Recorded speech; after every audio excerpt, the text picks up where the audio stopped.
Welcome back. It is 1627.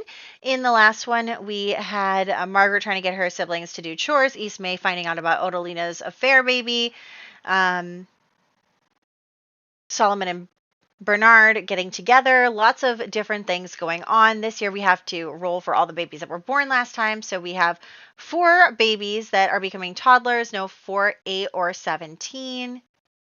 Nope, nope, nope.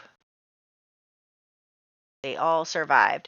Ezra Larkin is finally becoming a child. That's our youngest. No 3 or 19. Sorry, it was 13 or 19, but neither of those happened.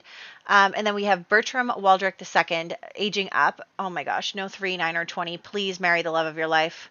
Thank you. So there's that. And then we are starting to add to the townie tracker again because we have a bunch of townies. This is the Metacomet family, and then we have the Phelps family that we just added in, and no one has a birthday this year. We have a few babies coming, including Odalina's affair baby, which she is very concerned her husband will know is not his. So we're going to worry about that, and let's hop into the game. Okay, so first thing, I got a request from 10 Gaming X to have Constance get married.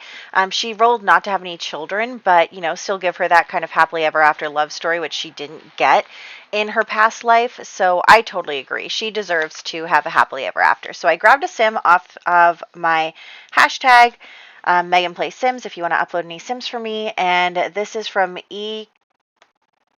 ECRIN20 LLSU gallery name. So there we go. Constance is now married to, his name is Claw. So that's pretty cool. And he's going to get the green color with her. They're not going to have any kids. So anyway, just adding in her new husband. And she is going to be happy and, live the rest of her life with him. So that is the first thing. This video is going to be a little long.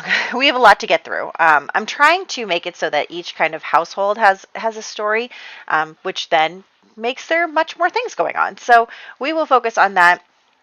The first thing we're going to have here is just wait for, everybody's hanging out. Poor Margaret's cleaning up while the rest of the kids are playing.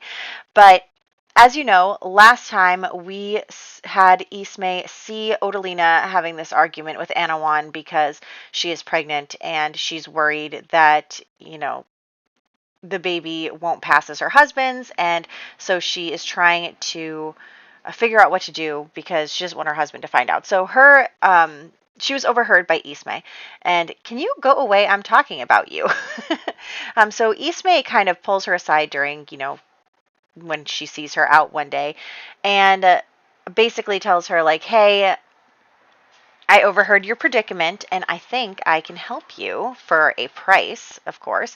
So Ismay basically says like, if you pay me, I will help you get out of this problem that you have. So the plan that they come up with while they are, scheming here together is that basically what's going to happen is when Odalina gives birth, they'll make sure to kind of get Wymond out of the house, get him away from, to not see the baby.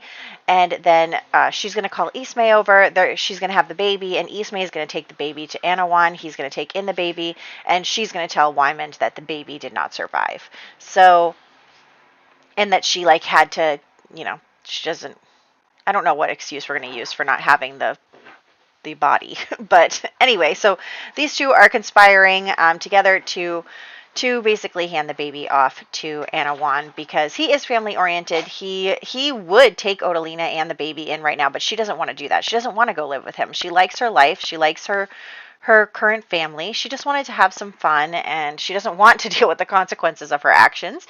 She doesn't want to go live with him. She wants to stay here. So they're just kind of talking about that plan. Of course, everybody keeps walking up to them. That's what happens when we're on a sort of community space. But, oh well. So they have this plan that they've come up with for making sure that Wymond never finds out that Odalina had an affair and that she doesn't get in trouble for that or anything. So they're plotting that. Oh my gosh, is that Muriel crying over her father's grave? That is so sad. Meanwhile, Muriel is actually going to become friends, like close friends, even BFFs, except I couldn't find that option with Abigail. So basically, Abigail is a goof, we know that, and Muriel is evil. And so Muriel and Margaret are on the outs, so Muriel is obviously looking for people to kind of be in her camp, and she knows Priscilla is too much of a goody two shoes, so she kind of comes to Abigail and is like, hey, like we could be friends, like, she basically tells her, like, I don't do chores, you don't have to do chores either, like, just because Margaret says you have to do that doesn't make it true, and blah blah blah, like she's basically telling Abigail that she can be mischievous, she can goof around, she can goof off, and she doesn't have to worry about any consequences. There are no consequences. So that is basically what they're talking about here, is she's convincing Abigail that she doesn't need to do any chores, she doesn't need to listen to Margaret, and they can be besties and they can have fun together, and not like that stick in the mud Margaret. So that is what's going on with the kids. They're having these conversations, they're becoming good friends, because obviously Abigail does not want to do chores. Who wants to do chores? So she's really excited about not having to do that, and she doesn't want to, she wants to have fun, and so Muriel's kind of giving her permission, and she's okay with that. So these two are going to become best friends. Also, Abraham is not doing chores, but he's the only boy, and he's not the only boy now. Ezra actually just aged up, but Ezra aged up when we weren't looking. But yeah, so Abraham has been, the boys are doing boy stuff. Like they are trying to, train to get into the guard when they become teenagers. They want to do that. They want to be, they don't want to be doing chores around the house with the ladies. So that is what's going on there. I'm trying to find a way to make these two best friends, but it just never comes up. Like it's never in the relationship change options. So I don't really know where to go with that, but let's pretend that they are best friends. So there we go on those two. That is going to round out our first day. And next, we are going to have Odalina actually having the baby. So we're going to head over to Odalina's house. There's so many Hobart families in this in the save file. Okay, so she's just here with her family, with her husband. He's very excited about having another baby. I mean, they already have 3 together, and then he also has Sella. So, he's excited about having another baby, especially since, they've been so fortunate with having boys and everything. And so,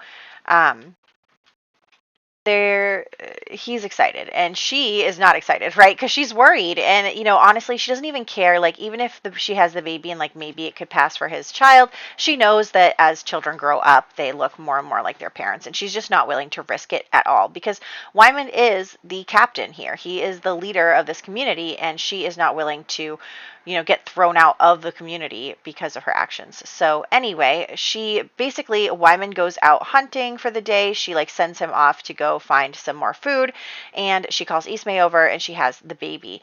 And the baby does survive, and so the baby's name is actually going to be Ahanu, named by his father. I just Googled, older time period Native American names.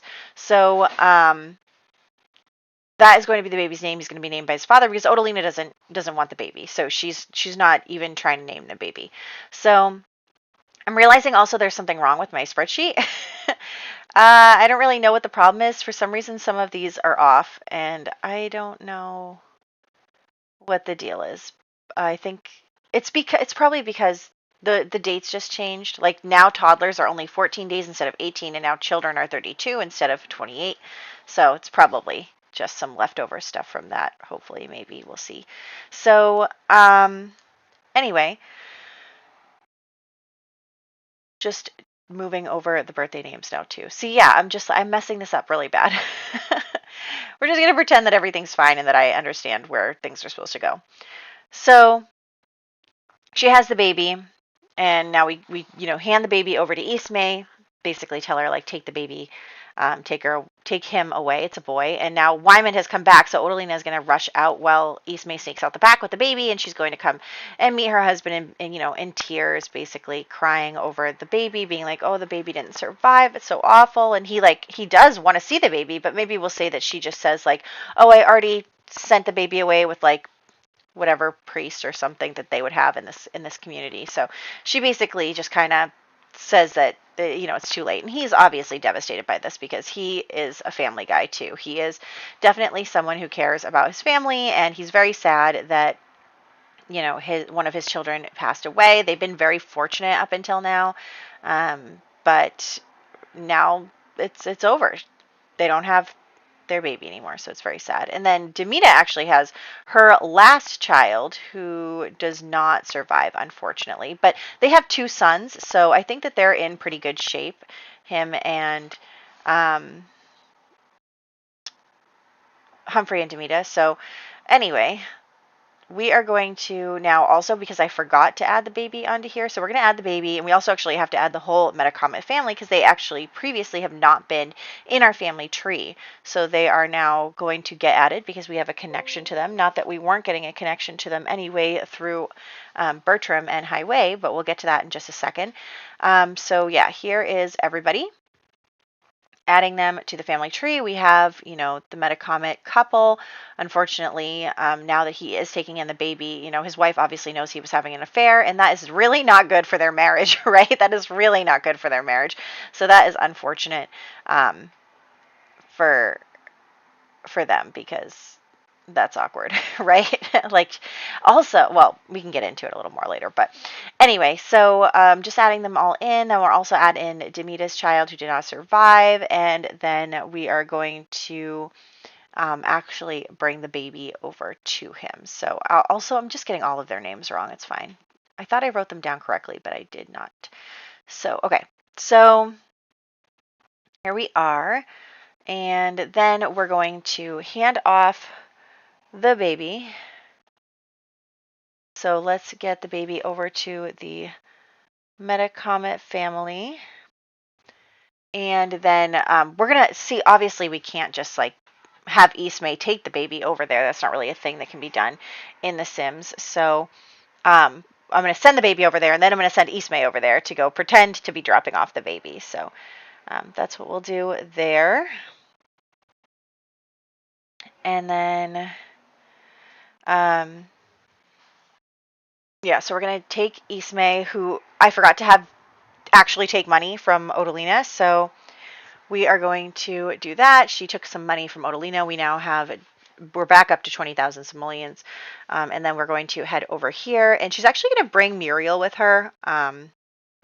She knows that Muriel is a lot like her, so she trusts Muriel to kind of, be a part of this. So she's going to come over here. She's going to hand off the baby, basically, giving the baby to Anawan and the family. And honestly, they're actually pretty excited about this because him and his wife were only able to have girls, and there is no like male heir in this family. And so they are actually excited that there is now a male child, even though it is, obviously not a legitimate child.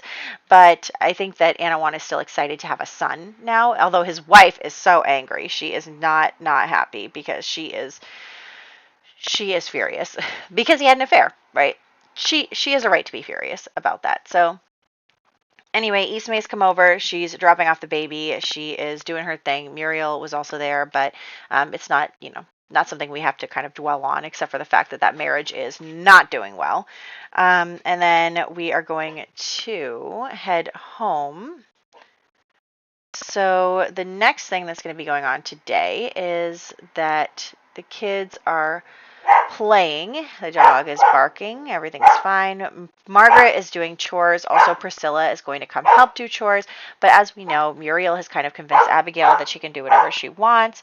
And so they're just doing that. And then so Abigail, she likes to play pranks. She likes to kind of do that kind of stuff. And she's being egged on by Muriel, obviously. So what ends up happening is Abigail comes over here in just a moment. Also, why do the children's Sims look like they're pregnant? I saw somebody post it on Facebook too. I'm like, yeah, they do. Like their stomachs are jutting out and their butts are jutting out. Like, why is that happening? That's so like weird looking.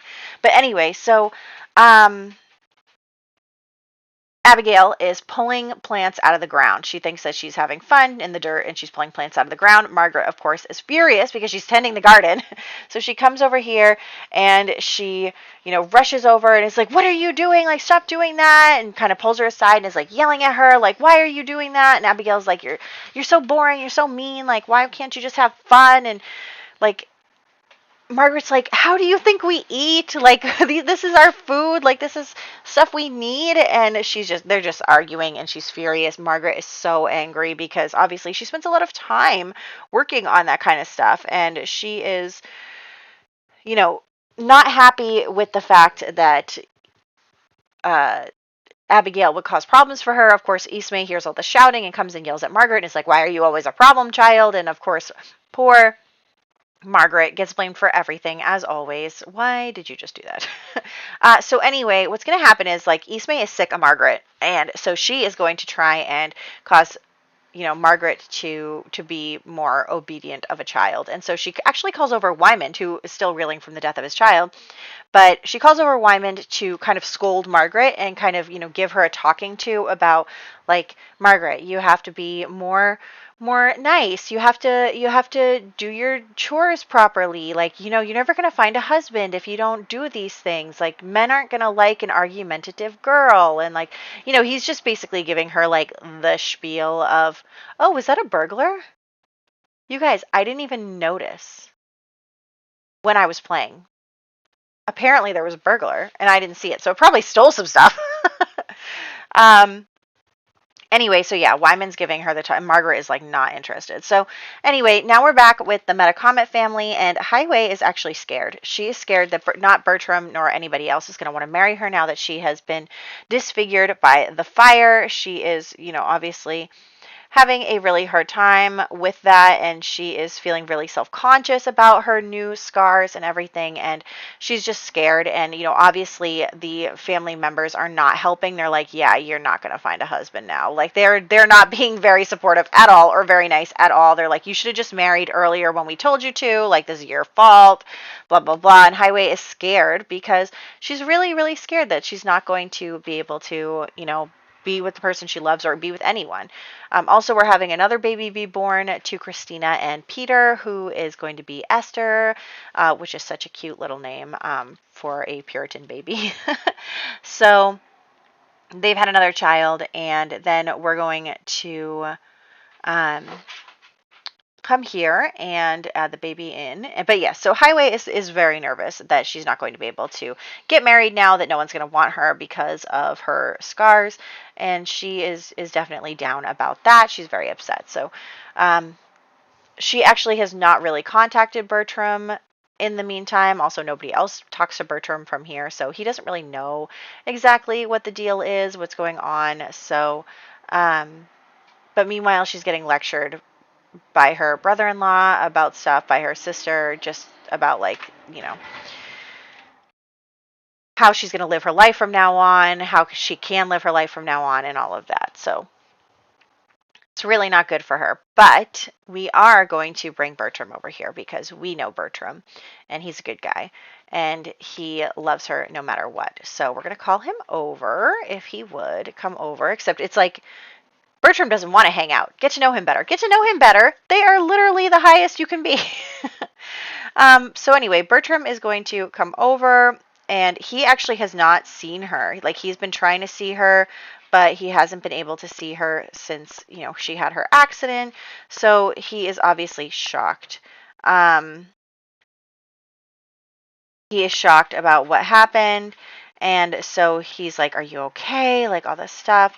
And um, you know, she's just like, "I understand if you don't want to get married anymore. I understand if I'm not good enough for you now." And he's like, "You don't even say that stuff. You don't have to say that stuff because I love you. I love you for who you are. I've always loved you for who you are. And nothing has changed for me."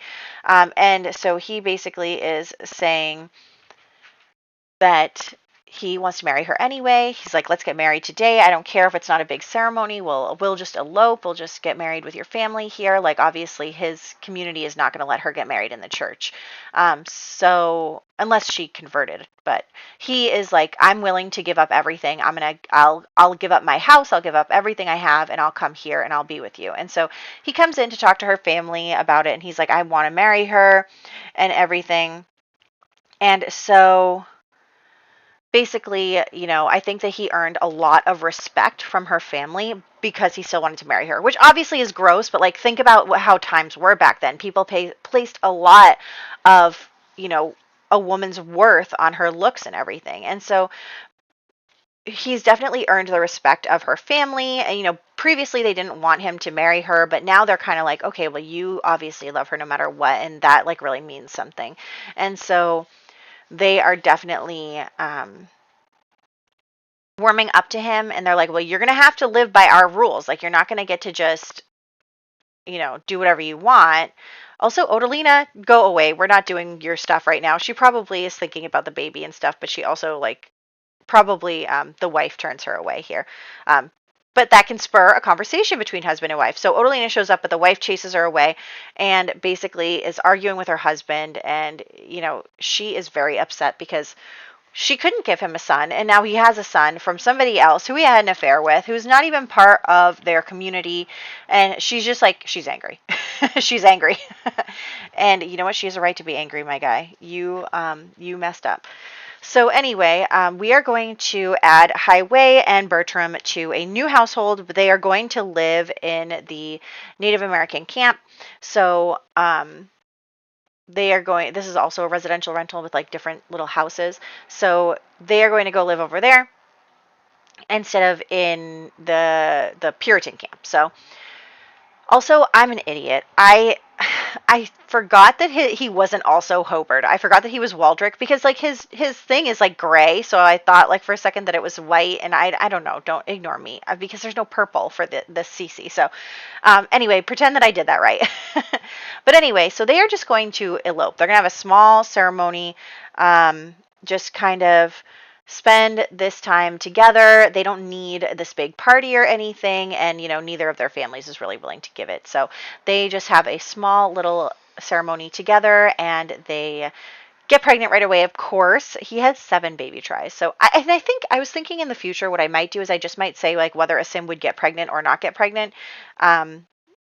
Like see whether a sim is infertile or not, and if they are fertile, then when they get married we can roll for their baby tries, just because you know a lot of these overlapping numbers and stuff, I'm just not really sure what to do with, but we can come back to that. But anyway, so they are now married, and I'm realizing my mistake that they are not Hobarts, and in fact, Waldricks. And actually, that's a 16 instead of a 15 now. So we are moving on to like next generation marriages and stuff, which is really exciting. So let's see here. We are going to add this in. We're all very excited for them. I'm excited to have them together. They're both really good people, and they've had problems, trying to be together, but they deserve to be together. They deserve to be happy. And so I'm really glad for that these two are going to get to have their happily ever after. And, so basically we know that Bertram is going to give up everything to go and be with Highway. So he's not going to take any of this stuff with him. Like, how can he? And so previously we talked about how Solomon and Elliot have talked about how they're the second and the third born. They're not really going to get anything, and so now all of a sudden that's changed. So Bertram comes and he says to Solomon, as the next oldest, like this is all going to go to you instead. And so Solomon is now going to kind of be inheriting, this little cabin here, and so that is obviously going to cause some problems between him and Elliot, because Elliot kind of saw Solomon as like on his side, and there was them, and then there was Bertram, and now all of a sudden Solomon has kind of elevated his status a bit, and that's not really good for Elliot, who feels some type of way about that. He is a kleptomaniac, so he is like, wow, like why are you getting something that I'm not getting? Like I should get that. And so he leaves everything to Solomon, and has this conversation with him like, you gotta, you have to start thinking about marriage. You have to start thinking about your future and everything. And he doesn't know that Solomon is gay and is with Bernard. So he's just kind of like, you have to start thinking about marriage. You have to continue on our family line. Like I'm passing this off to you. And so all of that. Actually, I should write down somewhere. But yeah, so that's what he's saying to him. So we actually know that Solomon is not going to get married because he didn't roll to get married. So I believe it was him. It was one of them. I think it was Solomon. So we know that he's not going to get married. So that's kind of another thing where it actually will eventually pass on to Elliot if he just waits long enough. But anyway, so we're going to head home now. And first, I'm going to call over all the community members. All the kids are going to be in school. Margaret's going to do some chores, plant some new things. But yeah, so we actually have to meet our new family because we have not met the Phelps family yet. Like I put them in the game and we still haven't actually met them. So we're going to call everyone over. Let's say it's like a Sunday service or whatever. I know it's Tuesday, but what you gonna do? And so we are going to have everyone come to church to have their service, and we are going to meet the new family, the Phelps. So the Phelps have become, have come to here on their own boat. They are new to the community and they are just trying to find their footing. And so, of course, Ismay is like, well, I can make friends with you and you can do stuff for me too. So actually, Mia Phelps is an animal lover. Nicholas, her husband, is nosy and a kleptomaniac. And then they have a teenage daughter, Jane, who is hot-headed. And then they have some more kids who are younger. So those are all the Sims who have traits so far. So yeah, the Phelps family is now being introduced here, and it's actually a pretty good. Ismay is obviously trying to make friends with her, kind of trying to get an in before, maybe, because I have a feeling that by this point, a lot of people are kind of seeing Ismay for what she is, because she's been making deals with a lot of them. And so a lot of them know what she's like and have made deals with her. So anyway, but the kids get home from school and we have Margaret and Scylla, who are best friends, kind of chatting and complaining. So Margaret is going to complain to Scylla and be like, oh my gosh, your dad is so annoying. Like, he gave me this whole talk and Ismay is still mean to me. And, she's going on and on about all this stuff in her life. And her life is hard. Like, Scylla has a good life compared to Margaret. And so she's just talking, but Scylla is like not paying attention. She is not interested in Margaret's problems. She's interested in her own stuff. And we know that she has this big crush on Solomon. And she is actually very excited that Bertram left because now Solomon has kind of an elevated status and therefore is a better candidate for a future husband. Like, she has been kind of growing up thinking, like, because of who her father is, she can do whatever she wants and she can have whoever she wants, but they have to be worthy of her from her father's standpoint. So she's actually really excited that this means that Solomon could be someone that she could marry in the future. She is definitely boy crazy and she's like fixated on him, and Margaret's just like, oh, we're too young for this. I mean, they are aging up soon, so you got to keep that in mind. Like, they're like 12 or something, so it's not like they're still like 6. So she is starting to think about that kind of stuff, about boys and about relationships and about what, the future, because I'm sure, as her father told Margaret, I'm sure that Wyman is telling Scylla every day, like, you have to be this way, you have to be that way, you need to get a good husband, you need to be a good wife, you need to be a good mother, like that kind of stuff. So she's definitely having it kind of drilled into her. But and of course there's another fire. There's always another fire. Anyway, so that's what's going on with the kids. Is Scylla is definitely wants to marry Solomon, but we know that's not going to happen. So anyway, moving on, we have birthday stuff. Yes, birthday stuff. Okay, let me tell you the birthday stuff. So we actually have a lot of birthdays this year. Josiah Hobart became a toddler. Humphrey Dubois IV became a toddler. Nehemiah Dubois became a toddler. Obadiah Hobart became a toddler. Ezra Larkin became a child.